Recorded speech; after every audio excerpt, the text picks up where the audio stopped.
Tommy Jaggi of FanSided here with NFL expert Marcus Mosher. As we're going to talk about the combine today, Marcus, some really interesting weigh-ins from the defensive line linebacker group. We'll get to those later in today's show, but I want to talk first about a big trade around the NFL. The New York Jets, the Tennessee Titans, the Jets are sending Jermaine Johnson to Tennessee for T'Vondre Sweat.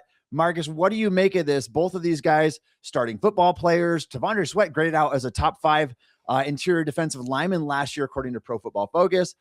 Jermaine Johnson hasn't quite been the same player, entering a contract year on that 5th-year option, former first-round pick, strong start to his career, had the Achilles tear and hasn't quite been the same player since. Is there a winner early in this trade? Oh, I think the Titans are the big winner here. I think Jermaine Johnson is somebody who has dealt with some injuries over the last couple of years, but was actually pretty good as a rookie in Robert Saleh's defense. And he's on the 5th-year option, so there's part of this that they still have to figure out. What does the contract look like? I wouldn't be surprised to see the Titans give him a long-term deal to kind of get that cap number down a little bit. But I think Johnson's just the better player. He's the better. He can play on all 3 downs. He's also a really high character player, and the Titans needed more edge rush help. They needed some guys that they could feel like they could start right away. They've got a really good defensive tackle in Jeffrey Simmons. And Robert Saleh wants his guys. I think Johnson is a starting caliber defensive end in the NFL, whereas T'Vondre Sweat, I don't think he fits Robert Saleh's defense particularly well. He wants guys that'll get upfield, get to the quarterback. And T'Vondre Sweat, he's been a really good run defender, but this is somebody who was widely available at the NFL trade deadline last year. He had a ton of red flags coming into the NFL draft process. The Titans really reached on him quite a bit in the 2nd round, and now he's already on his 2nd team before he even gets to the 3rd year of his contract. He's somebody that you got to worry about every single day. I think the Titans made out pretty well here. Yeah, we talked about that a lot during the pre-draft process. Is what is the evaluation according to teams? Like, how are they going to view his personality? Is it going to be a fit? What did you say? It was 71st or like on the consensus board. And so it was technically a reach pick against the consensus when he was drafted. Now the performance on the field, I think, has been good. He's been a good run defender. But let me ask you this. Do you think this is more of a scheme fit thing or more of a, we don't want this personality from Robert Saleh's football team? Both. I mean, honestly, both. I think Saleh has a type, right? He wants the guys that are going to give effort on every single snap, that are twitchy, that are going to get up the field. And T'Vondre Sweat he's really good in his role, which is stopping the run, but it just doesn't have a lot of value outside of 1st or 2nd down. And he would rather have guys on the field that can get to the quarterback. Their run fits are always going to be really good, regardless of who's playing defensive tackle. But I just don't think from a personality standpoint and a fit, it's just not great for Robert Saleh. Yeah, and I don't disagree that the Titans could now win this trade. Obviously, there's familiarity, Saleh and Jermaine Johnson. But do you think that Johnson can be the same player? I mean, we're talking about a guy that's had 3 sacks and 6 TFLs since 2023, played sparingly. Again, the Achilles injury hasn't quite been the same player. I hope so. I mean, he was a player that we really liked a couple of years ago. You know, again, after his rookie season, I thought he was going to be one of the better pass rushers in the league. And I do think this Titans fit is significantly better for him. We'll see how healthy he is. But I think the big takeaway here, Tommy, is that player for player trades are fun. I wish the NFL had more of these. It's just very rare that we get them. And I think for like the Jets side of things, okay, now you get a defensive tackle to help replace Quinnen Williams, who they traded away last year. And it opens up the door for them to take a pass rusher with the 2nd overall pick. I think they were going to do that anyway. Now they can focus on that edge position. Jermaine Johnson let it be known that he didn't want to be there. Aaron Glenn's trying to find a way to revamp this roster, and they're taking a shot on a highly touted guy in T'Vondre Sweat. You're listening to Stacking the Box, where NFL fans come to talk, celebrate, and debate. For more coverage, hit up fansided.com, powered by the passionate fans at FanSided. Make sure you check out all the great work over there. Marcus, let's talk about the New York Jets now after this move. What do they do at number 2? Because before it looked like, all right, maybe they are set at edge and maybe you don't go that route, or maybe you go with a different type of edge rusher still on the dock. Like Caleb Downs was in the discussion before that. Maybe that's not the case anymore.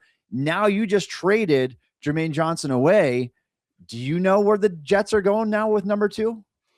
I mean, it's going to be an edge rusher. But the only question is, what kind of edge rusher? Yeah. Are you going after Arvell Reese, who is the undersized guy, but who is a freak athlete, who's still learning how to be an edge rusher and kind of develop him, hopefully in that like Micah Parsons to Nick Benito, style of player? Or do you go with someone like David Bailey, who's got better size, who was super productive last year for Texas Tech, who's got the measurables that you want?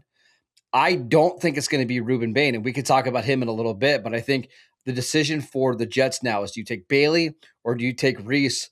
I could see it going either way. Honestly, I think Bailey might make more sense for Aaron Glenn, but I fully expect it to be one of those two players. Yeah, I agree. I think it comes down to those two guys. I think that's pretty clear after that trade. Bailey is the guy that it just feels like it makes sense to me to plug in there. But I would ask you this, Marcus, too. Should you make this decision based on Aaron Glenn? Like, is that guy going to be around longer than this year? Who should have the ultimate authority when it comes to this? Because you obviously want to get this pick right. We're talking about the number 2 overall pick in the draft. I think both are excellent prospects. Is Aaron Glenn going to be here beyond this year? I think either, though, would probably work with whichever coaching staff comes next, right? Yeah, and they're not scheme dependent so much. Like, I think Arvell Reese is going to be a star in any scheme.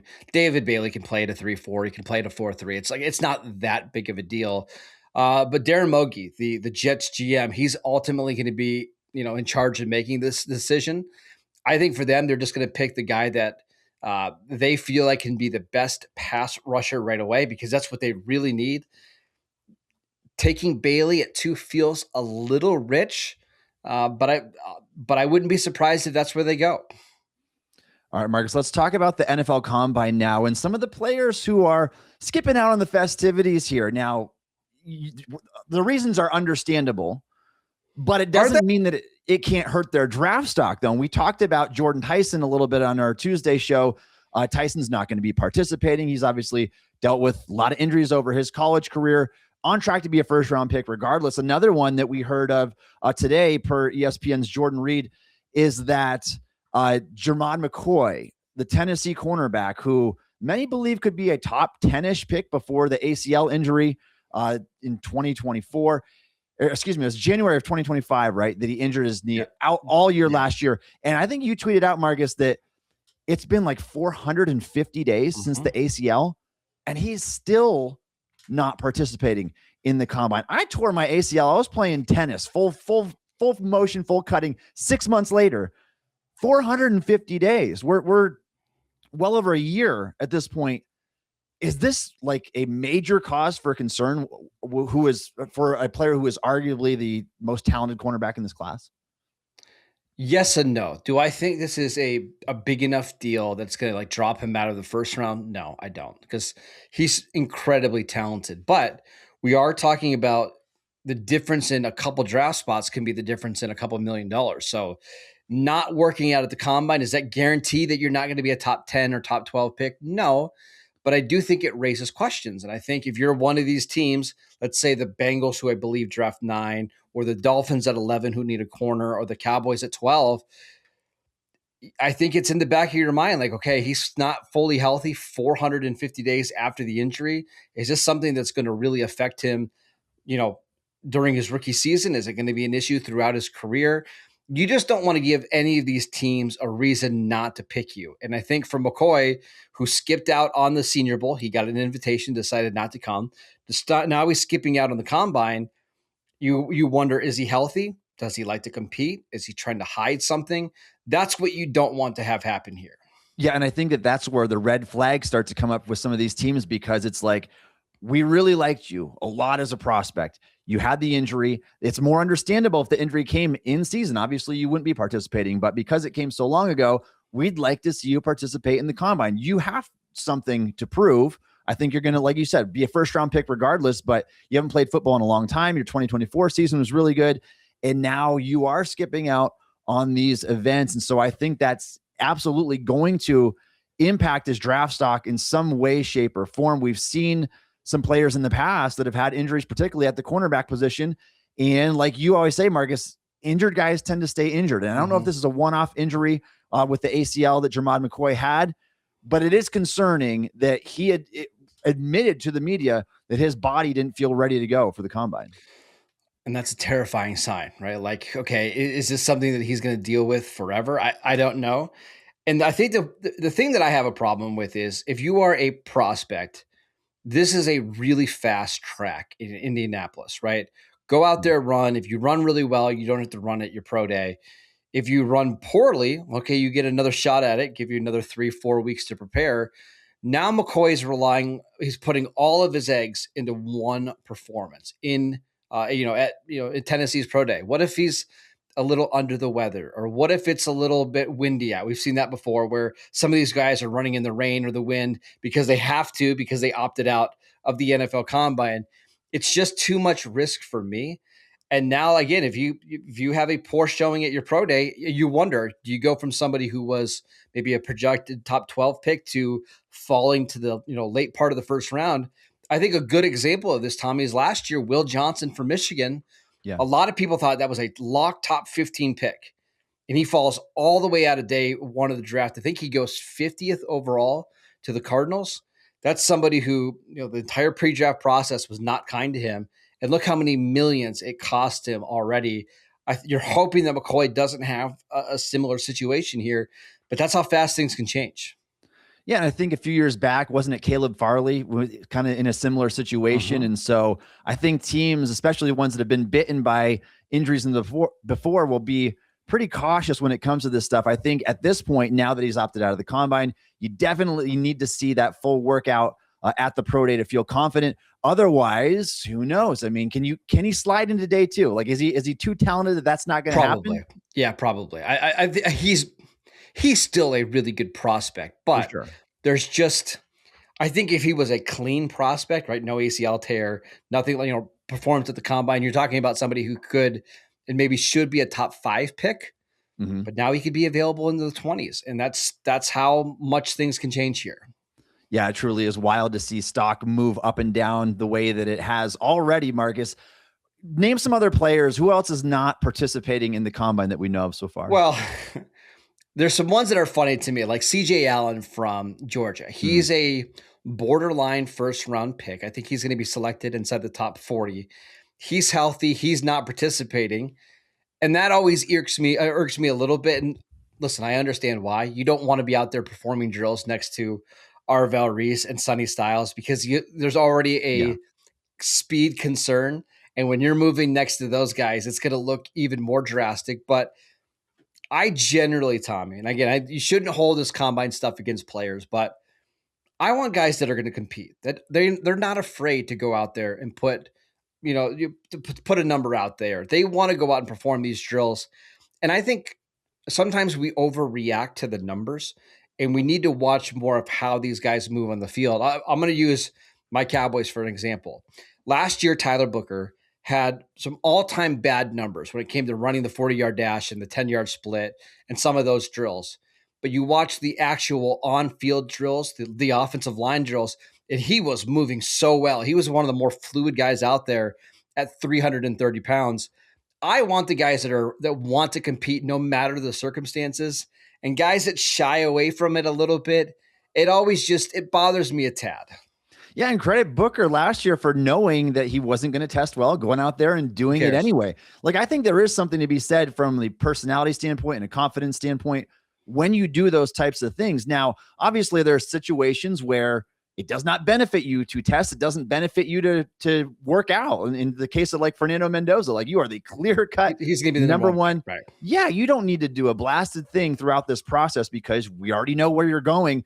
But in the case of CJ Allen, like, you're not the best linebacker prospect in this class, and you want to prove maybe to some people why you might be, or why you might be closer to Sonny Styles than some people think. And so definitely, I don't think it helps your cause at all. Now, is it better than going out there and running a 4.6 or something that way? Well, I I mean, mean, maybe, but look, if CJ Allen goes out there and runs a 4.66, but he's awesome during the positional drills and he's mhm, dropping into zone cover, I don't think any of us are going to care that much. But now yeah, that you're not doing anything, all it does is ask us questions or raise questions it of, does. are you a bad athlete? Are you trying to hide that you can't cover and can't move? Are you afraid to put yourself out there? Are you afraid that you're just not the same caliber as athlete as Jacob Rodriguez? If I were an agent and I were advising these players, the last thing I would tell them is to skip out on these drills and allow somebody else to maybe come in and take your spot. Because, Tommy, what if Jacob Rodriguez from Texas Tech goes out there and runs a 4.58 and he's Yeah. awesome during these drills and he has the best 3-cone time? Maybe a team that's drafting at 24 is like, I don't need to take CJ Allen here. I'm going to get Jacob Rodriguez in the next round, and there's not a difference at all. I would never want to pass up an opportunity to try to impress teams. That is such a good point, because I think the gap between linebacker 2 and 4 or 5 this year isn't all that big. And Rodriguez is obviously phenomenal on film. So if he goes out and tests decently and CJ Allen does not, I mean, who knows? There's only a handful of linebackers that are going to get selected in the first couple rounds of the draft. And so you could see a big slide. And so I agree with you. I think that anytime you're healthy, you have the opportunity. I like to see you test. It doesn't mean that you have to be a phenomenal athlete, but I like that competitive spirit out there. Marcus, I want to talk about combine measurables, and the ones that we know so far. Boy, there's some interesting numbers on both ends of the spectrum here. And let's start with the defensive line. Caleb Banks, I mean, he is going to be the weigh-in winner, regardless of position at the combine this year. And maybe on like the combine weigh-in Hall of Fame, if there were such a thing. Like, he has the prototype build that you would want for a defensive tackle. There's not a thing that I would change. And again, these are weigh-in numbers. This is the underwear Olympics here. But this stuff's going to matter to some teams because it's the planet theory type thing. There's only a few guys like him on the planet. And so Caleb Banks came in at 6'6" and a quarter, 327 pounds, with 35-inch arms and almost 11-inch hands, Marcus, and nearly an 86-inch wingspan. I mean, there's just not many players out there with that type of frame. This is where we get into the fascinating debate.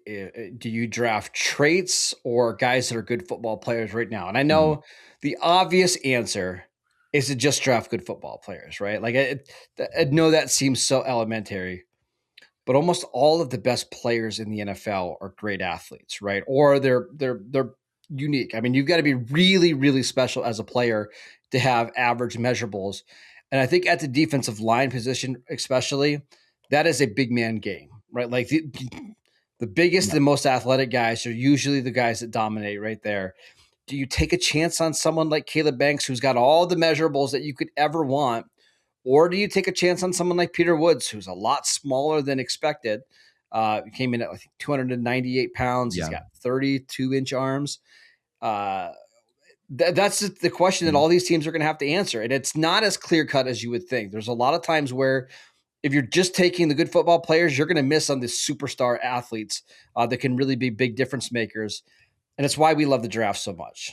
Yeah, and Banks is such a polarizing prospect because he is so raw and the production isn't there. But man, you can see the flashes on film. You saw it at the Senior Bowl, just ragdolling offensive linemen. And so a lot of upside to be had in that. And he certainly checks those boxes at the weigh-in with flying colors. Another one, Marcus, at the defensive tackle position, Darrell Jackson Jr., day 2 prospect, came in at 6'5.5", 315, nearly 35-inch arms and 11-inch hands. Again, you're talking prototype frame. These guys don't grow on trees. Another one that has a pretty intriguing profile. Yeah, one of the ones I liked is Dante Corleone from Cincinnati, Yes. 6 foot 340. This is an old school nose tackle. Oh, yeah. And he said he doesn't care whether he gets drafted in the 6th or 7th round. His job is to stop the run. I think that's really fun. I did want to ask you about the edge rushers, Ruben Bain, Cassius Howell. Both of those guys had sub 31-inch arms. How much do you care about that? Because those guys were incredibly productive at Miami and Texas A&M respectively. Does it bother you that much? It doesn't. I mean, obviously, in a perfect world, I'd love for Bain to be a lot longer than what he is. He came in at 6'3", 270 with 30 and 7/8 inch arms and just 9 and 1/8 inch hands. That's really compact, but the film is so good, Marcus. He can win in a variety of ways. He still has bend. When he does that bendy rip move around the edge, like, it's so hard to stop him. Speed to power, inside move.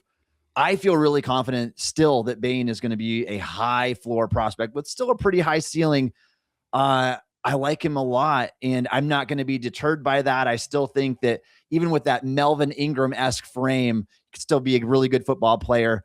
Now, the other players who maybe don't win with as much power, I think it is a little bit more concerning when you don't have the length, unless you are going to be like that 4-4 type of edge rusher, just winning with speed completely off the edge. But you really look across the board at these guys, Romello Height, and it just none of them have those elite measurables that you want. There is no Josh Hines Allen in this draft in terms of the top tier prospect that has like the perfect profile. That's why I think you're seeing more and more teams go to these odd man fronts so that you can get these guys standing up and playing them in space some more, so that they don't have to take on offensive tackles as consistently. You can minimize their lack of length and weight. And you can have someone like Cassius Al, who I think should be a top 20 pick. I think he's going to be a really good player in the NFL despite having historically short arms. All right, Marcus, linebackers, edge, defense tackles, anybody else that you wanted to know in terms of the combine weigh-ins here as we're early in the process? Sonny Styles is like a creative player on Madden, 6'5", 244 with an 81-inch wingspan, probably going to run in the 4.4s. I'm not sure we've ever seen a player like that ever in NFL history. All right. This is the Stacking the Box show. We premiere every Tuesday and Thursday evening on YouTube. Be sure to check it out. You can follow Marcus on X at Marcus_Mosher. You can follow me on X at Tommy Jaggi. You can download the Stacking the Box podcast wherever you get your podcasts.